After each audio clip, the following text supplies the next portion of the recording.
Okay, ready? Hola, es el 15 de enero y estamos en Concordia, en sí, el Museo de Inmigración Judíos, y estamos entrevistando a Adolfo Gómez. y los entrevistadores son Catherine Rother Daniela Castejón. y en la cámara. Zach Steinborn. Bueno, para empezar, ¿puede presentarse? Cómo no, mi nombre es Adolfo Gorskin, tengo 72 años, soy uno de los últimos eslabones descendientes directos de los inmigrantes judíos que vinieron a los campos de nuestra provincia en calidad de colonos. En la histórica y fantástica epopeya que organizó y produjo el barón Mauricio de Hirsch hace 100 años. ¿Y de dónde vino tu familia? Mis abuelos vinieron de un lugar puntual que el zar Alejandro II de Rusia fundó en el siglo XVIII, ocupando Ucrania, Polonia y Bielorrusia, una especie de país o estado que se llamó zona, que es el apócope de zona de residencia de los judíos rusos. En toda Europa se lo conocía como zona, el país de los judíos. A raíz de haber fallecido en un atentado, el zar Alejandro II asume su hijo, Alejandro III, el zarevich, de la más alta aristocracia rusa, era la familia de los Romanov, y dejó de dar asistencia económica a los cosacos que custodiaban las fronteras. Ante esta circunstancia, fueron a protestar, a pedirle al nuevo zar que le siga dando asistencia económica, y ante la negativa comienzan a atacar a las aldeas judías, prendiendo fuego a las cosechas, degollando a los hombres, raptando y violando a las mujeres, muy feroces y muy violentos.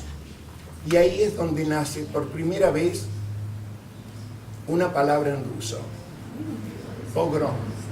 Pogrom significa ataque violento y sangriento a comunidades. En este caso, la que sufrió las consecuencias fue la comunidad judía. Siendo masacrados por los cosacos, los judíos de la zona, que llegó a haber 4 millones de judíos viviendo en ese territorio, que iba del Mar Negro al Mar Báltico, muy extenso, con muchas provincias, donde vivían relativamente tranquilos los judíos, mientras el zar Alejandro II reinaba, porque toda la producción, que era fantástica, que ellos realizaban trabajando la tierra, iba a las arcas del zar. Entonces el zar descubrió una especie de filón económico, que toda la producción, que era muy grande, la capitalizaba el zar para él. Y ante esa circunstancia empezó a ayudarlos a los judíos, dándoles herramientas de trabajo, semillas, pequeños créditos y hasta asesoramiento con ingenieros agrónomos. Ante la muerte del zar se interrumpe todo eso y se producen los pogroms. Toda Europa se enteró de los pogroms. Los judíos de la zona están siendo masacrados, pero pocos se atrevían a salir en ayuda de los judíos por temor a los ejércitos del zar, numerosos y muy violentos, y además nadie quería estar enemistado con un gobierno tan poderoso y tan extenso como era el reino del zar. No obstante, los judíos franceses se enteran de que en Londres hay una oficina filantrópica que ayuda a países carenciados o hambriados, preferentemente a los judíos. Se van a enterar, a averiguar de qué se trata, y les dicen de que es una entidad fundada por un judío supuestamente alemán que tenía una enorme fortuna y un título nobiliario. Era el barón Mauricio de Hirsch. Con ese dato, los judíos franceses, al frente de su gran rabino, que creo que el apellido era Kahn, van a entrevistar al barón Hirsch. Cuando se los recibe, le exponen su preocupación. Los judíos de la zona están siendo masacrados. ¿Está dispuesto a colaborar para hacer algo en favor de nuestro pueblo? En su calidad de judío, acepta de inmediato al barón Hirsch y, aplicando el sentido común, envía emisarios a Palestina, el país elegido por Dios para su pueblo, con la intención de comprar tierras y formar colonias y llevar a esas personas a radicarlas allí. Cuando llegan a Palestina, los emisarios del barón Hirsch se encuentran con que estaban ocupadas por el Imperio Otomano en plena expansión. Y esas personas ni siquiera accedieron a que bajen de los barcos para parlamentar o intentar algún diálogo. Nosotros somos el Imperio Otomano, estamos en plena expansión, no nos interesa absolutamente ningún otro proyecto que quieran venir acá a implementar. Vuelven muy decepcionados a lo del barón Hirsch. No se puede. A todo eso, en esos años,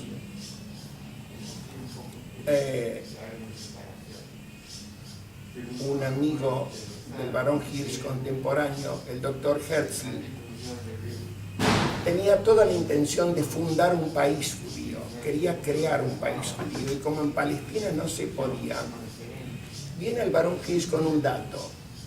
Los ingleses son poseedores de un país que pusieron en venta, Uganda. ¿Por qué no intenta? A ver qué pasa. En una de esas puede ser.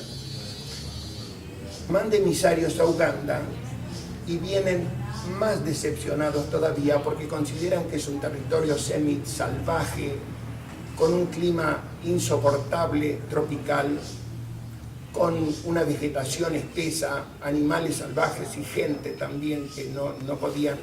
Es decir, desistieron absolutamente. No se puede sacarlos de acá y llevarlos allá. Es continuar con un drama, con un problema. Así estaban las cosas, cuando en esos años el gobierno argentino, con el presidente Avellaneda a la cabeza y con la nueva Constitución de 1853, cuyo preámbulo dice que la intención es que vengan a habitar el suelo argentino todos los hombres del mundo de buena voluntad, como quizá alguno de ustedes lo escuchó en la escuela primaria, crea la ley de inmigración, con fronteras abiertas prácticamente, totalmente desburocratizada, y funda en París una oficina para reclutar inmigrantes, para tratar de conseguir, de captar inmigrantes para poblar nuestro país, que en esos años no llegaba a 2 millones de habitantes. Desde esa oficina, con una profusa publicidad de parte de los argentinos que mandó el presidente Avellaneda, que les había dado grandes carteles donde mostraba que en un clima subtropical y en verdes praderas había animales pastando libremente, con muchos arroyos, con pájaros. Esta gente empieza a recorrer los países limítrofes, España, Grecia, Italia, hasta Turquía, y empiezan a llegar tímidamente los primeros contingentes al Hotel de Inmigrantes a Buenos Aires. Los judíos franceses, ante tan enorme y profusa publicidad, les llama la atención y van a consultar, a enterarse qué pasa, qué es eso que ustedes ofrecen. Cuando les explican de qué se trata, vuelven al barón Hirsch y le dicen concretamente: mire, barón, en Sudamérica hay un país joven que está surgiendo con una constitución muy democrática, que tiene tierras en ventas, que tiene un nombre largo que casi no podemos pronunciar, algo así como Argentina, y hay que atravesar todo el Atlántico para llegar allá, desde acá. Creo que esa sería una opción. Ante tanto entusiasmo demostrado, el barón Hirsch envía emisarios a la Argentina con la consigna de que si realmente es así, compren tierras para fundar colonias. Dinero había y mucho. Esas personas vienen acá y se encuentran con el presidente Roca, que sucedió a Avellaneda en el gobierno, y le plantean puntualmente su intención. Roca considera que van a entrar grandes capitales que no hay que devolver, mano de obra calificada para producir en lo que estamos necesitando. Entonces les contesta: me interesa, compren tierras donde quieran en todo el país, es muy extenso y poco habitado, las abonan, las delimitan y traigan a las personas que quieran habitar nuestro país en forma de colonias agrícolas. Pero una consigna hay y clara y terminante: el gobierno nacional no va a aportar, ni ayudar, ni colaborar absolutamente con nada. La responsabilidad es absolutamente de ustedes. Ustedes traen a esas personas bajo la responsabilidad total de ustedes.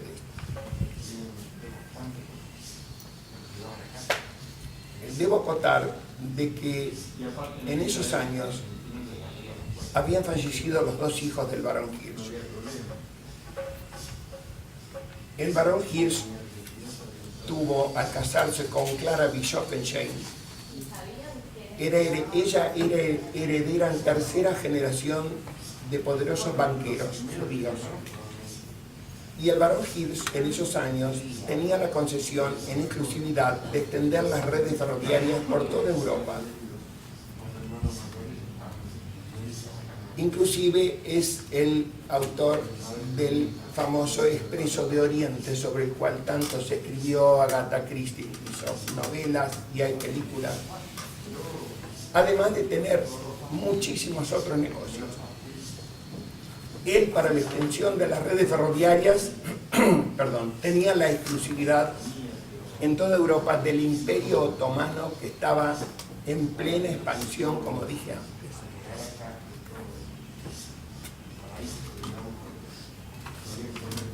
Ese matrimonio del barón Hirsch y la baronesa Clara, cuando se casaron, tuvieron una nena, nació de ese matrimonio, que falleció al poco tiempo de nacer. Después tuvieron un hijo, Lucien, que falleció a los 30 años en Italia, que no quiso seguir la línea comercial ni los negocios de su padre. Era un bohemio, le gustaba pintar y la música y viajar. Y falleció muy joven, a los 30 años en Italia. No está muy claro de qué, hay muchas versiones. Pero sí se sabe que aparecieron después algunas mujeres con algunos hijos, supuestamente hijos de Lucien, del hijo del barón Hirsch. Entonces el barón Hirsch les cedió una parte de la herencia para esos chicos y nunca más se supo supuestamente de qué se hizo de esas vidas. Él cumplió pensando de que era cierto. Cuando esas personas tenían que decidir la compra de tierras en nuestro país, compraron 620.000 hectáreas en 5 provincias argentinas: en Entre Ríos, en Buenos Aires, en La Pampa, en Santa Fe y en Santiago del Estero, con el proyecto de fundar en esas tierras 16 colonias agrícolas. De esas 620.000 hectáreas, 230.000 fueron compradas en Entre Ríos. y de las 16 colonias programadas, 10 fueron programadas para Entre Ríos. O sea que el mayor porcentaje de tierras y de colonias a fundar fueron para nuestra provincia. La inquietud del doctor Oppel, fundador Víctor Oppel, fundador de este museo, que no es desconocido para hoy, ya hubo otras entrevistas y otros reportajes, fue puntualmente rescatar el aporte en lo económico, social y cultural de las colonias de Entre Ríos, solamente de las colonias, de las familias que vivían en los campos entrerrianos, que fue fantástico, fue trascendente en cuanto a trascendieron las fronteras de la provincia y del país. Y fue la colectividad, la etnia que más progresó en esos años en nuestra provincia, más rápidamente progresó, porque permanentemente la empresa del Barón Hills, la Jewish Colonization Association, estaba apuntalando a esas personas en lo económico, o sea que les permitió surgir y trascender más rápidamente que otras comunidades que vinieron a poblar nuestra provincia, que fueron muchas, fueron 17 colectividades diferentes que vinieron a poblar nuestra provincia, y se formó un conglomerado muy particular porque Entre Ríos fue la única provincia de la Argentina que no tenía vinculación con el resto por estar rodeada por los dos grandes ríos, el Paraná y el Uruguay. Una vez compradas las tierras, abonadas, no, antes, cuando fueron compradas había que pagarlas. Entonces el Barón Hills intentó, desde su fundación y desde el Banco de Inglaterra, sacar el dinero para pagar al gobierno argentino. Y los ingleses se negaron. No se puede sacar dinero. Acá hay que traer dinero. No se permite sacar dinero del país, sea para lo que fuere. Entonces el Barón Hills y la baronesa Clara se nacionalizaron franceses e hicieron una filial de su fundación en París, y de ahí pudieron sacar el dinero y pagar las tierras al gobierno del presidente Roca en la Argentina.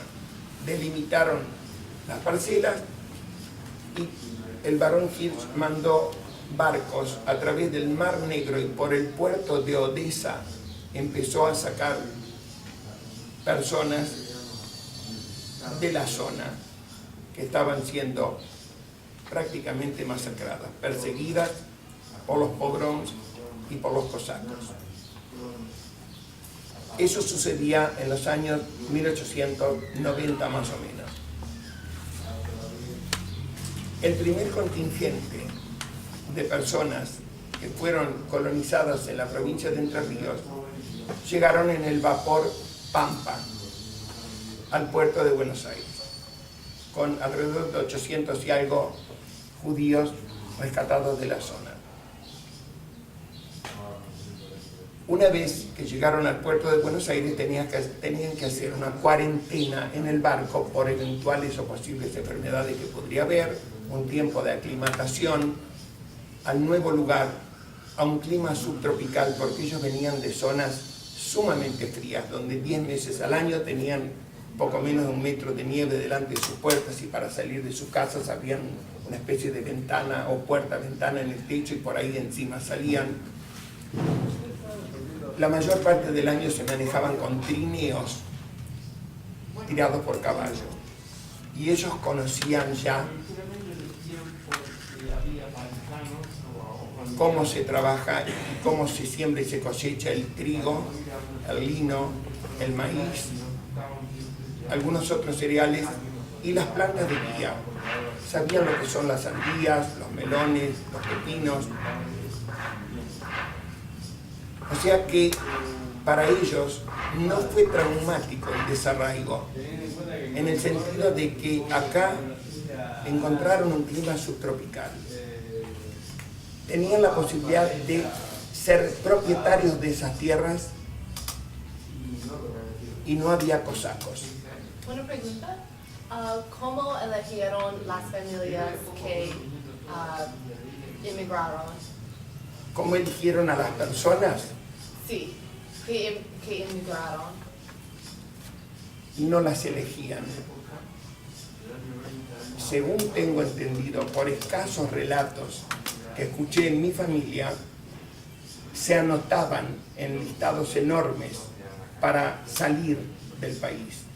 Y el barón Hirsch tuvo que pagar enormes sumas para que les permitan salir.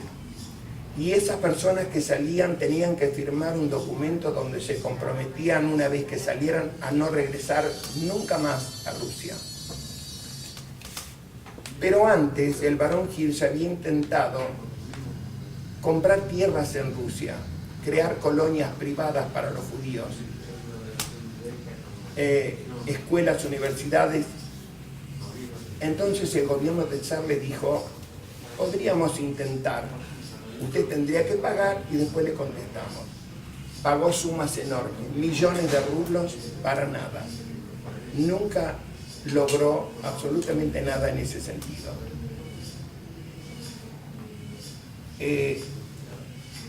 Yo quiero destacar algo puntualmente. El barón Hirsch sostenía que, era un principio que aplicó en toda esa epopeya. El sistema de caridad no salva a quienes lo reciben, ni ayuda a quienes lo otorgan.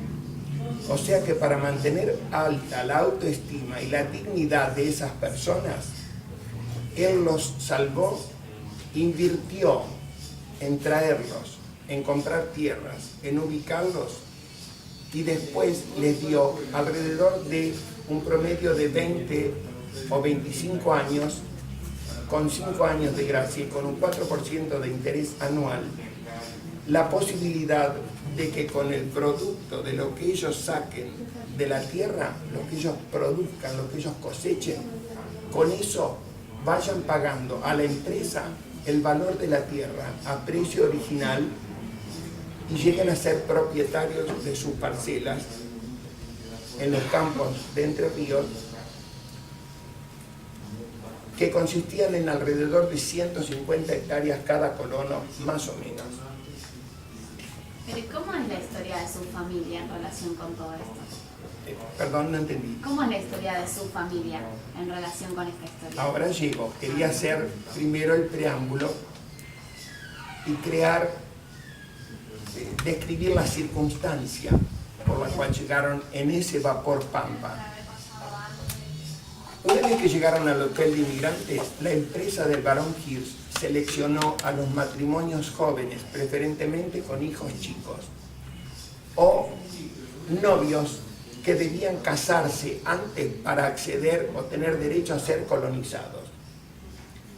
Preferentemente a los más jóvenes seleccionó, y en un pequeño barco los trajo desde el Hotel de Inmigrantes de Buenos Aires al puerto de Concepción del Uruguay.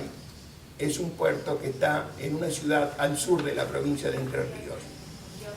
De ahí, en un trencito, se fueron hasta una localidad que está en el centro de la provincia, que se llama Domínguez, y desde ahí, en carretas tiradas por bueyes, los distribuyeron en las colonias que ya estaban preparados para recibirlos. Algunos debieron quedar y esperar un tiempo porque todavía no estaban terminadas ni las condiciones dadas para la ubicación de esos colonos. La forma en cómo estaban ubicados era en esas enormes extensiones de los campos de Entre Ríos, mayoritariamente propiedad de Urquiza, y los instalaron en el medio de la nada más absoluta.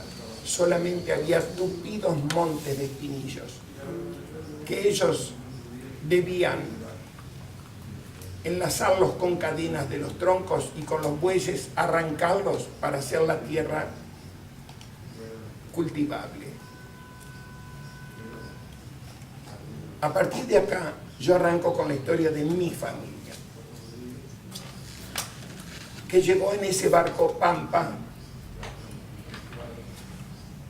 Y primero estuvieron en Domínguez. Como eran novios, mi abuelo y mi abuela se casaron en una localidad de Entre Ríos que se llama Villa Mantero. Vivieron en Basavilbaso, donde nació mi papá. Y cuando mi papá tuvo 6 meses de vida, los colonizaron sobre 150 hectáreas en una de las colonias que se llamó Santa Isabel, que está cerca de Concordia, 42 kilómetros al sur. Permiso.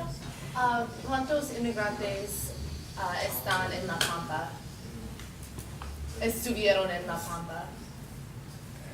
En el barco. En el barco, Sí. creo que 800 y algo en ese primer viaje, eran 890, algo así era.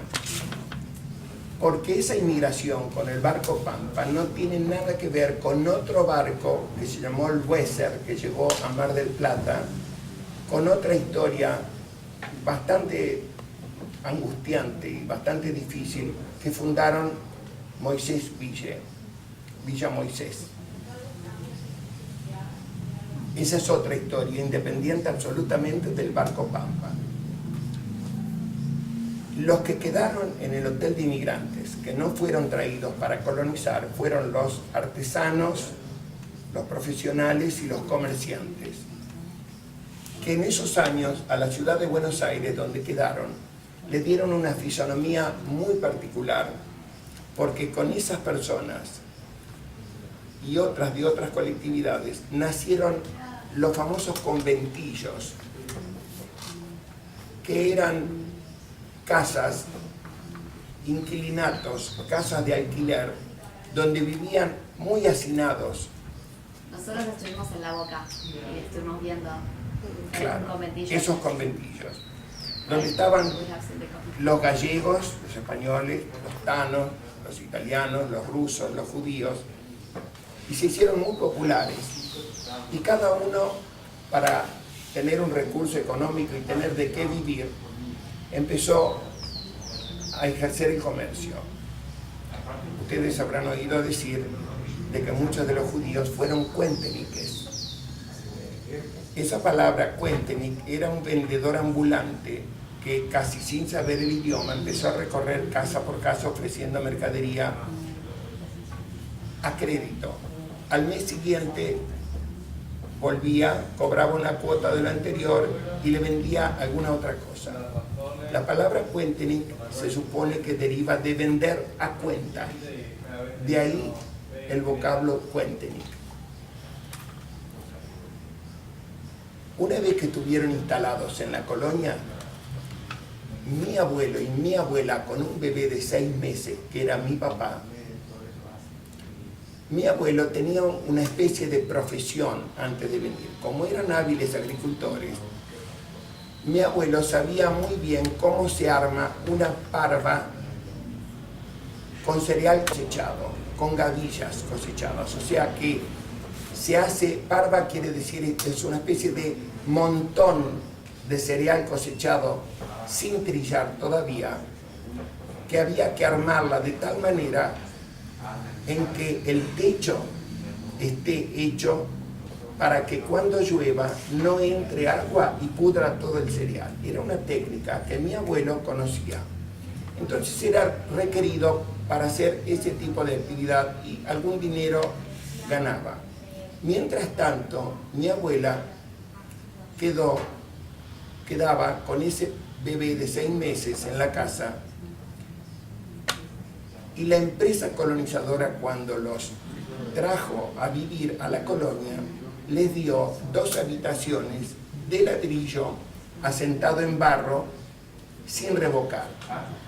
Un criollo del lugar le enseñó a mi abuela cómo se mezcla barro con bosta, excremento vacuno, que al secarse queda muy duro y muy consistente. Y mi abuela, con las manos, porque otro elemento no había, revocó las paredes de esas 2 habitaciones e hizo el piso.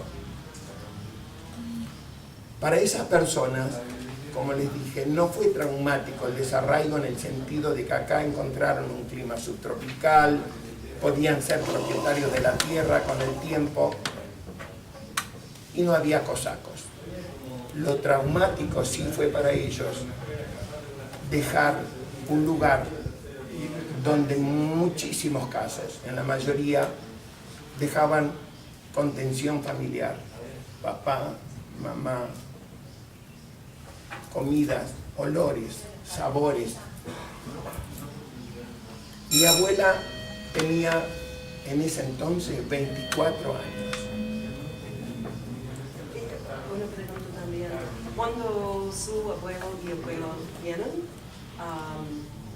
¿vienen de la misma villa en Rusia? Sí. Salieron de Odessa, todos. Ajá.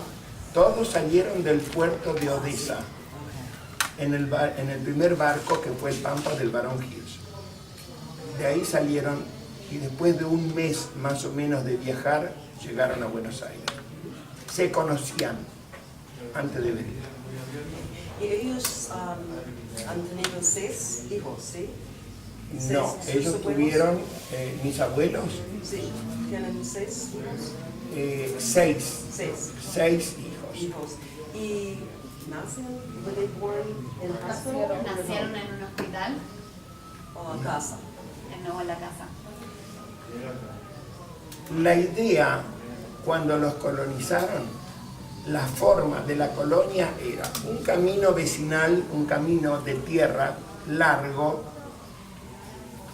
y los campos, en las esquinas de los 4 campos, en los vértices, hicieron las habitaciones, las 2 habitaciones para cada familia.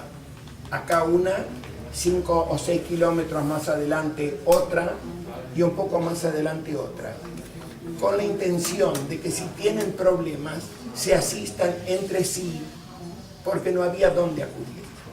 No había hospitales, no había médicos, no había nada, absolutamente nada de nada. Los hijos nacían a veces atendidos por una partera judía en los años posteriores, y si no, alguna mujer criolla que ayudaba a nacer. La simbiosis que se produjo, simbiosis quiere decir asociación entre personas con un fin común. La simbiosis que se produjo entre criollos y judíos fue fantástica.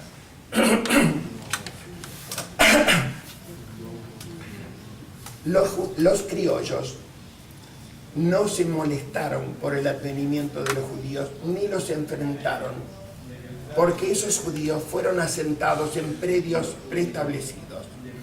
O sea que no se sintieron invadidos los criollos de la provincia, los miraban con cierta expectativa. Así fue el comienzo para esas personas. Y empezaron a trabajar la tierra. Y empezaron a tener grandes dificultades al comienzo para reunir algo de dinero para poder empezar a pagar la tierra que el barón Hirsch les dio. Pero antes quiero completar qué más tenían cuando los ubicaron. Aparte de las 2 habitaciones, la empresa del barón Hirsch les dio para trabajar la tierra un arado de mancera. Es un triángulo de madera en cuyo vértice hay una reja de hierro. Ese aradito lo tira un caballo y lo va manejando el clono con 2 manijas, caminando. El caballo tira ese arado y va abriendo la tierra, haciendo un surco, y detrás del colono, en la primera hora, iba su mujer con una bolsa así, en bandolera, con la boca abierta, sacando semilla y esparciéndola en los surcos que iba abriendo el marido con el arado. A la vuelta siguiente, con el segundo surco, esa reja tapaba lo anterior y abría un nuevo surco donde se tiraban las semillas.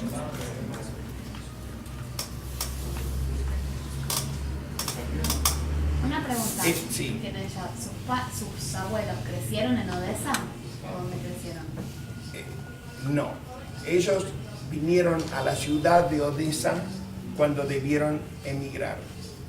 Ellos vivían en aldeas, en pequeñas aldeas. Se hablaba el yiddish. Esas aldeas en yiddish se llaman shtetl, pequeños shtetls, en las aldeas judías rusas. Tengo entendido de que ellos vivían en una aldea que se llamaba Israelivka. No estoy seguro, me gustaría averiguar ese dato y me gustaría visitarlo.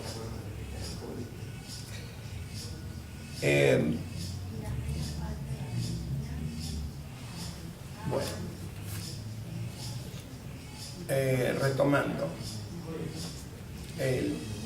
Una vez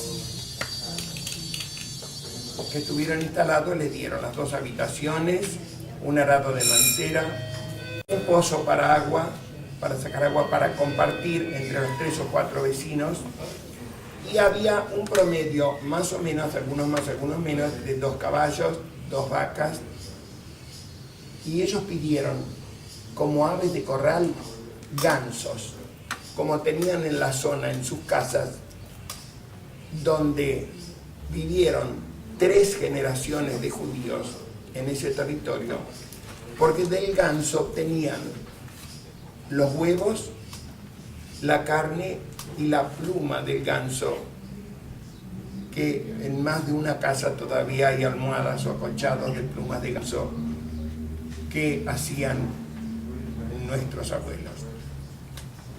Una pregunta. Baron Hirsch no edificó hospitales. No entiendo bien la pregunta. El barón Hirsch No hacía hospitales para... No facilidades. Si construyó algún tipo facilities, son como diferentes lugares, instituciones, edificios para facilitar la vida diaria, hospitales, ese tipo de... Yo estoy en el comienzo, en la radicación, en el génesis, en el origen. Así nacieron y así empezaron. Al poco tiempo, esos colonos judíos le pidieron a la empresa del barón Hirsch: queremos una escuela para que nuestros hijos no pierdan continuidad en la educación, porque entre esos inmigrantes no habían analfabetos. Eran todas personas de clase media o media alta que por una circunstancia puntual debieron abandonar la zona y no habían alfabetos, y tenían en un muy alto grado la educación y la cultura, porque muchos de ellos en sus baúles de inmigrantes, donde traían su ropa o su samovar o muchas otras cosas, muchísimos de ellos trajeron los baúles llenos de libros y fundaron de inmediato bibliotecas, que era el único elemento con el cual podían distraerse u ocupar su tiempo. Ellos pidieron una escuela como primer elemento, casi inmediatamente cuando fueron colonizados. Entonces la gente del barón Hirsch le dijo: pero ¿cómo? ¿No quieren primero una sinagoga? ¿No quieren un templo? Entonces esta gente le dijo: no, nosotros vamos a oficiar en casa de algún colono, y el que va a rezar va a ser el anciano de la comunidad. Eso lo tenemos resuelto. Trajeron Torot, no tenían problemas en ese sentido, pero queremos una escuela. Entonces el barón Hirsch en cada colonia edificó un pequeño aula donde funcionó una escuela bilingüe. El problema era de dónde traemos maestros para estas escuelas. La consigna era: nosotros les proveemos los elementos, pero el sueldo del maestro lo pagan ustedes, a los colonos.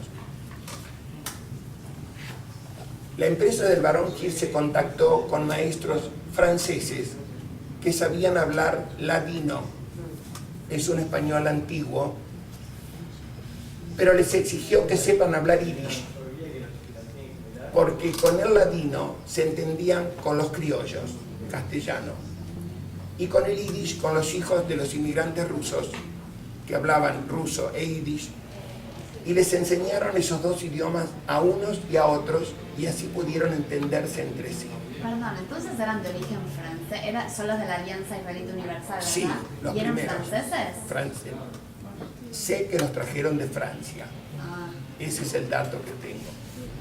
So los maestros, so many of them were not Sephardic teachers then, they were from France? well, he says that the only information he has is that they were brothers.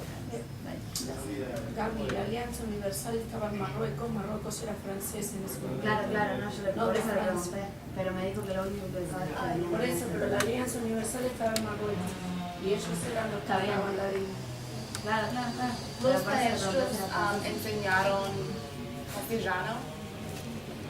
Castellano, los primeros maestros enseñaron ladino, que es un castellano, es como un dialecto de castellano.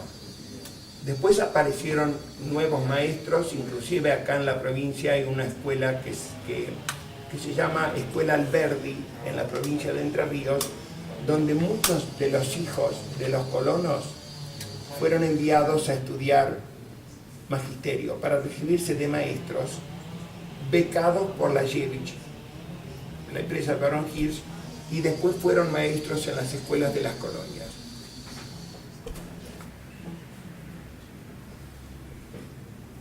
El sueldo de los maestros en la primera hora era pagada con lo que ellos elaboraban, los colonos. Les pagaban con alimentos, con huevos, con leche, con queso, con pan, con lo que podían obtener, con un ganso.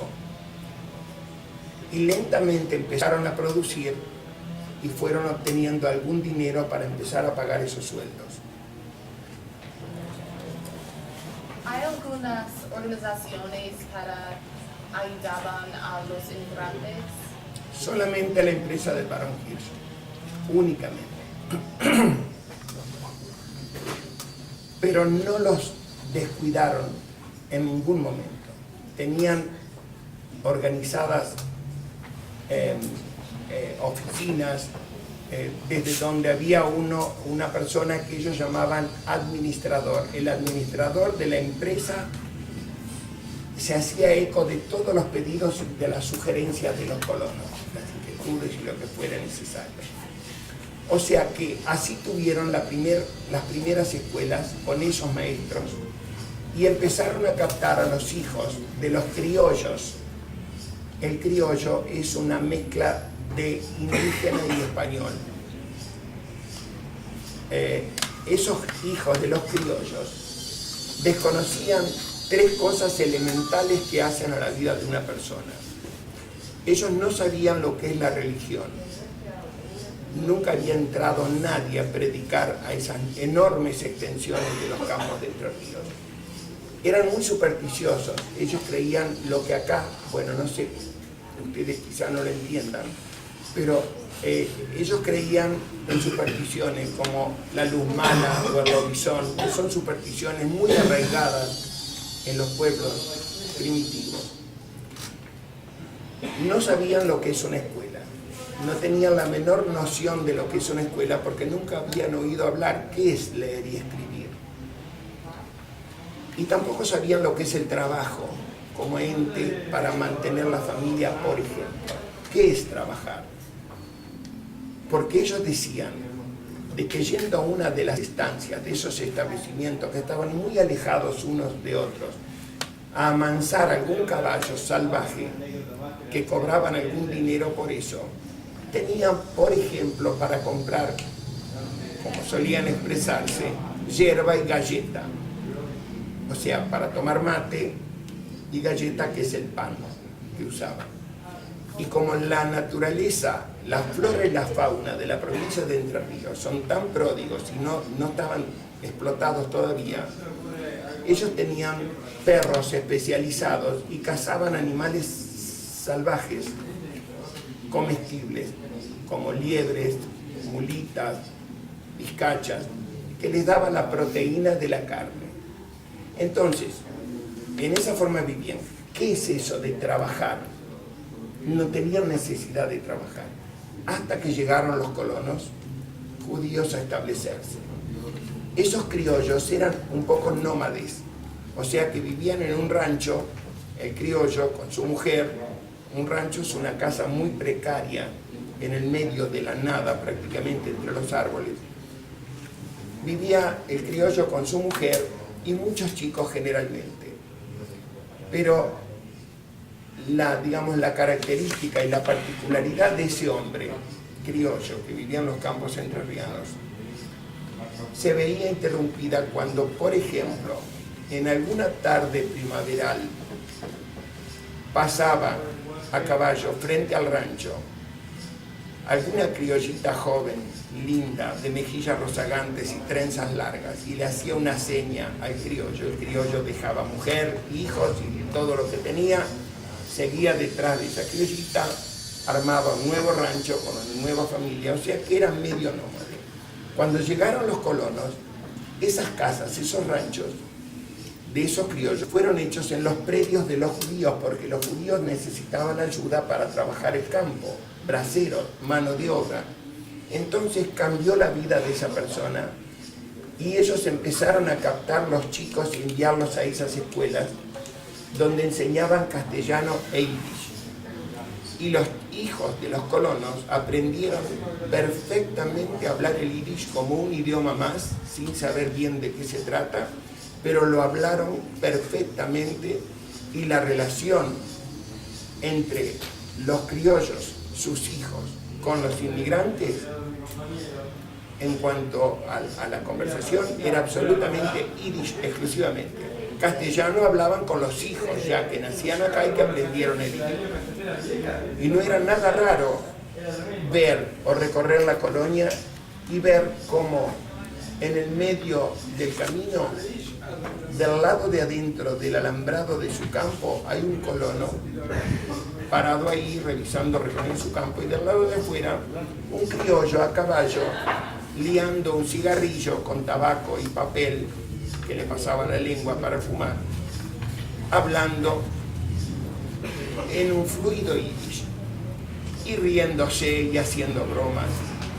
Eso sucedió en nuestra provincia durante muchísimos años. Al poco tiempo de estar establecidos y tener la escuela, esos colonos le pidieron a la empresa del Barón Hills: queremos un lugar donde reunirnos socialmente. Entonces, en cada colonia, la empresa del Barón Hills edificó una especie de galpón gigante con un frente de ladrillos que se llamó el Salón Social de la colonia. Ahí se hacían todos los casamientos.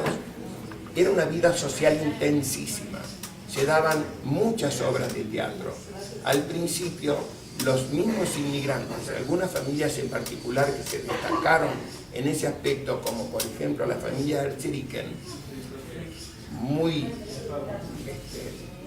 mencionada y considerada por su aporte a la cultura de la colonia, daban obras de teatro en ruso, después en yiddish y después en castellano. Y todos los descendientes de esos inmigrantes fueron cultivándose